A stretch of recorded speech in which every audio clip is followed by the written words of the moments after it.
Hey, this is Adam from esports7.com, and I'm here with the West Coast hero, AGE Snake. Oh, I'm sorry, Snake Eyes. That's what it used to be. How are you doing today, man? Pretty good, man. It's pretty cold out here. Oh, man, you got no idea, man. It's really cold.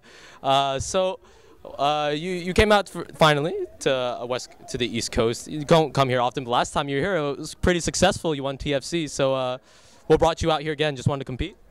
It's the pot, man. No, yeah, I came out here to play. You know, I always like to get a few matches in before, you know, even bigger tournaments, because Apex is primarily a Smash tournament. So I always like to stay in shape in the game and just make sure that, you know, my execution is on point by trying it out on a few other competitors. Okay. So how are you doing so far in the tournament? I actually haven't even played yet. Really? Yeah, due to the thing that happened yesterday at the recent venue, the tournament's kind of running behind on schedule, and yeah, so they just kind of had to delay the brackets a little bit. So I should be up in about 30 minutes, I would say. Okay, so are you feeling confident going in? Like, you feel like you can take this? I feel slightly less confident than I used to be, because I used to feel like pretty confident back then. Yeah, Geef went through some changes, and it's just, you know, I haven't really been playing too much ever since the patch happened, and I just want to try some things out on a few people, but I feel like it should work. Okay. All right. I'm looking forward to it. You're one of my favorite players. But, you know, one thing about you, you've always been one of the top players in the U.S., but last year I think you really kind of just skyrocketed. Like, you really put yourself in that upper echelon. What do you think changed? Was it the release of Ultra, or, like, did you, like, just have some sort of amazing training technique? What was going on with that? Well, I always felt like the reason why before I made the big splash was mainly because I always made some little mistake that I probably could have avoided just by playing Geef's game, and that's to be patient. And I kind of put a little more emphasis on that and just strive to play Geef's game even more than I did before, and it's starting to work out for me a lot better than before. All right. I mean, certainly you've won a lot of tournaments. I mean, at this point, I think like a lot of people consider you the best in SoCal. Even to the point where people say that Wednesday Night Fights isn't really competitive anymore. How do you feel about that? Do you feel like it's still a really good place to be? I don't know why somebody would say that. I think that's ridiculous. A lot of the top players come to Wednesday Night Fights and they lose sometimes. That alone just proves like Wednesday Night Fights is probably the top competitive place weekly in America. There's all kind of players like I don't want to put Itabashi on blast, but he came there and kind of got wrecked by a few players. He just probably wasn't familiar with the matchups, because he probably doesn't have the same competition in Japan as I do against these characters out here. So I mean, you know, it is what it is. I mean, speaking of Japan, a lot of people think you should go over there and level up. Go there for you know, a few months maybe. I know a lot of other players have done that too, like Dominion. Is this in the plans, or you planning on going there? This is in the plans. This is very in the plans. I don't really like. Actually, I might be going out there sometime like mid this year. But the reason why I really want to go out there is just to get the character knowledge and, you know, the matchups going. And I feel like even though I can't really go to the arcades, because I mean, I use a pad. Like, I don't think they have USB hookups to those arcades that they have in Japan. But their online is ridiculous out there, and I feel like maybe I could probably play online, and because I'm pretty sure most of their top players out there play online, and I would be able to get the matchup experience out there. Okay. I mean, I think that certainly help you, especially in your lead up towards EVO.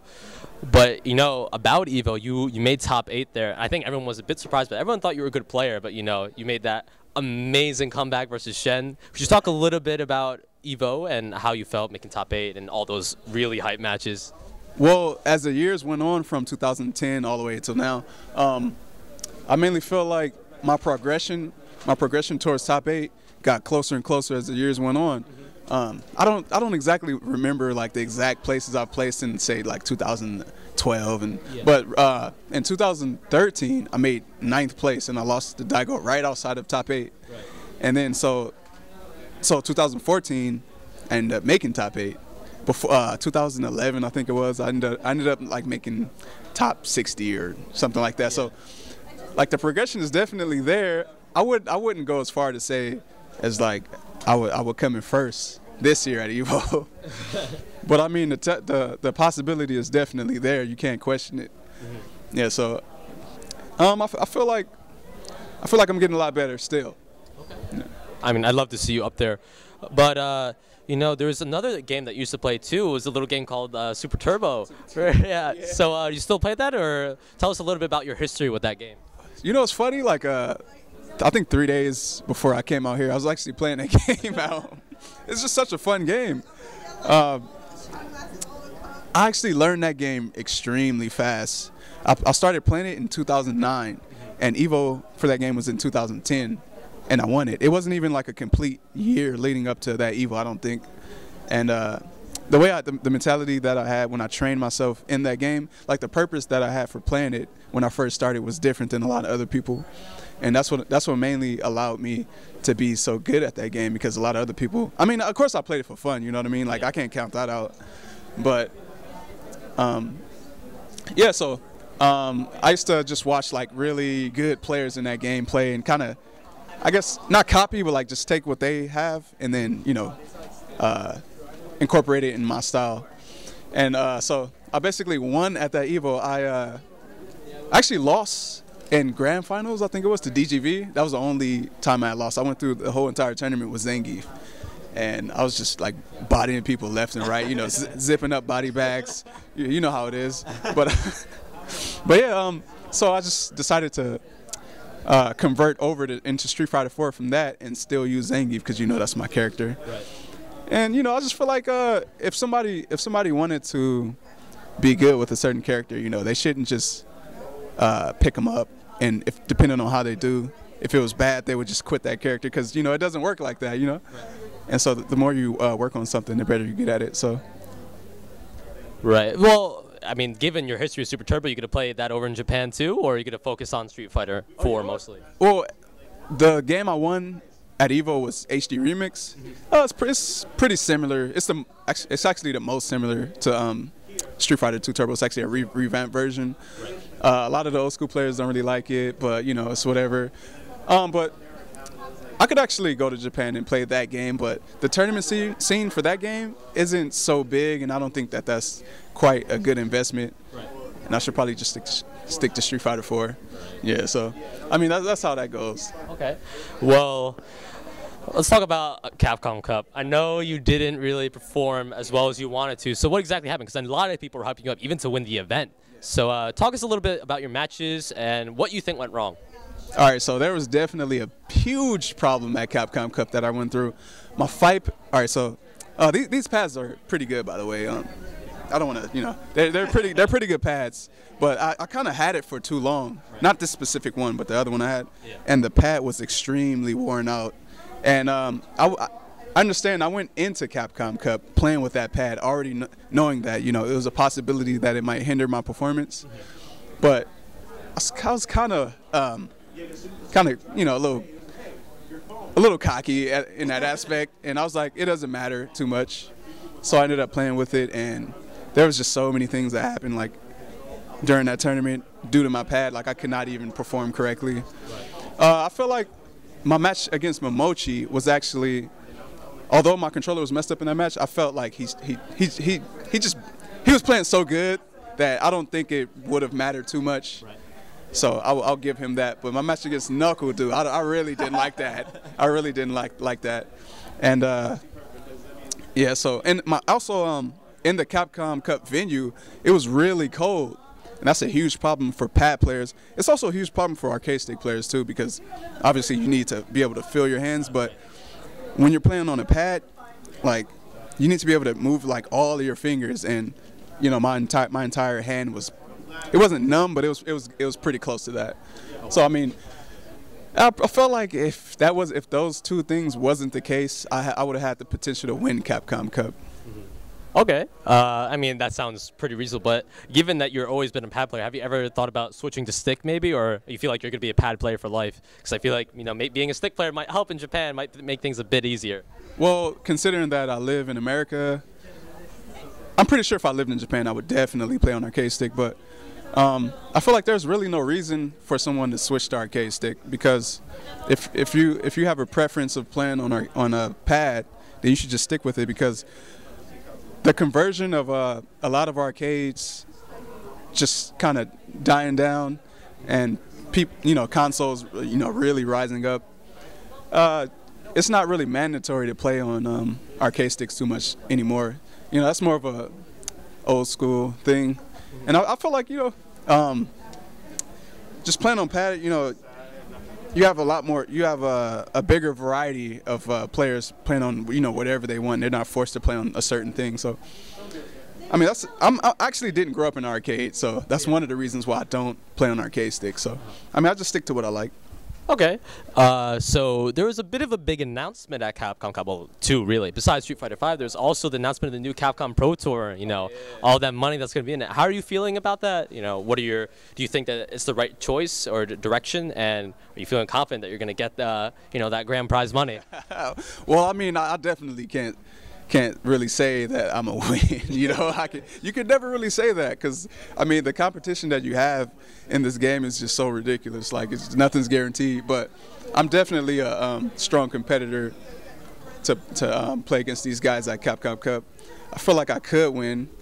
I feel like there might be some kind of balance change right before Capcom Cup, because the game has been like really switching up a lot lately, and the recent patch kind of caught me off guard. It switched up Zangief's game, and I kind of had to adapt on the fly. Yeah, but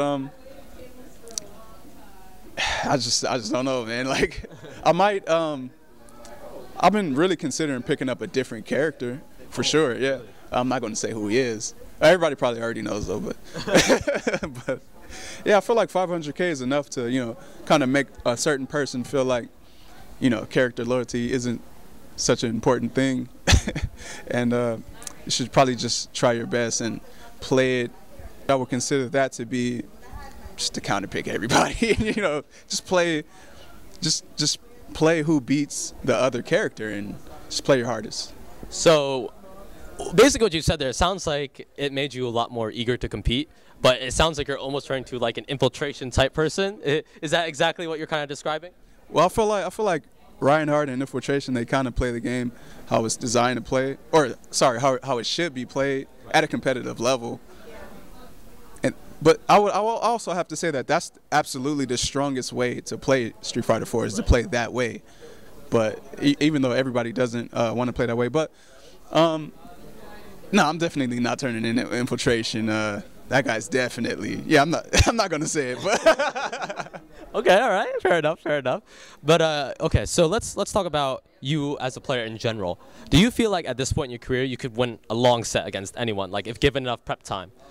I definitely feel that way. You know what? That's the main thing that I don't do is I don't really I'll play I'll theoretically prepare myself for a matchup, right. But what I probably should do is just start looking at frame data, because sometimes you forget. It's like 44 different characters in Street Fighter 4. It's really hard to remember every single matchup, but when you're going to a tournament where there's 8 other people, I'm going to have to really start considering really training against those other players and making every punish instinct, and just sticking to what works instead of what might work. Okay, all right. Okay, how do I phrase this question? So, given that, do you like playing longer sets more than your typical 3 out of 5 at tournaments, or are you a long set man? I could be either one. It depends on there's also outside mental games. Say if you played somebody the first match, you would play a certain way to where they wouldn't really know how you really play, right. And then the second match, you actually open up with what you originally played with, and they might actually get mentally blocked because they can't really figure you out. And I feel like there's just so many things outside of the game that affect the actual turnout of the matchup, and yeah, it's just really hard sometimes, trying to figure out if somebody actually knows, what you want to do, and your curiosity sometimes gets the best of you when you should be just running your game instead of letting them run their game. Okay. So obviously you have played Street Fighter 4. You've played Street Fighter Cross Tekken 4, and you've been known to play Street Fighter 2. Is there any other games you're thinking about getting into? Maybe like I know there's Killer Instinct on the way, Guilty Gear. Any of those games? What are you considering? Well, I've heard from a few people that Guilty Gear was a good game. I heard that Potemkin was bad though, but even though I really don't care how bad he is, it's just I know the grappler struggle, and I'm not sure if I want to go through that again because it's something else. But I feel like KI is a pretty good game. Thunder, he looks pretty interesting. The game looks really stiff, and of course it's not like Street Fighter 4. It's similar, but it's not the same. But it would probably, it takes time to learn these games. You can't just hop right in and just be godlike, Yeah, yeah. So I've been thinking about it. All right, that's good to hear. I mean, obviously seeing more Snake Eyes would probably be really awesome. So it's been a while since you've had a sponsor, you know what I mean? You still looking for that? Are you still reaching out? Or what's the deal with that? Are you kind of just comfortable where you are, just, being allowed to be you without having any constraints? That's a very interesting question. A lot of people have been asking me recently. There actually is a sponsorship that I've been looking very closely to. I'm not going to say the name. Of course, you got to keep it under wraps. But they help pay for this convention. That's all I'm gonna say. Okay. Yeah. So right. I'm looking forward to being with them. All right. On that note, I mean, it's gonna be a great new tour. I think that's all I got to say. Thank you so much. Are there any shout-outs you want to give? Any words you want to say to your fans? How could your fans follow you? Follow me through Twitter, Snake Eyes with a Z, and the same thing on Twitch, and you can follow me on Facebook. I just accept whoever has mutual friends with me. I'm not about to scroll through the whole entire person's profile. That's too much time. Yeah. Shout outs to all my fans. I'll definitely start streaming a lot more later on. I just just probably need better internet because playing through lag is pretty frustrating. A lot of people know exactly what I'm talking about. So I mean, I'll definitely be more interactive through social media, starting from now, and then later on. So yeah, just if you wanna talk, just hit me up. Okay. All right. Thank you so much. Stay tuned to esports7.com for more coverage of Apex 2015. See ya.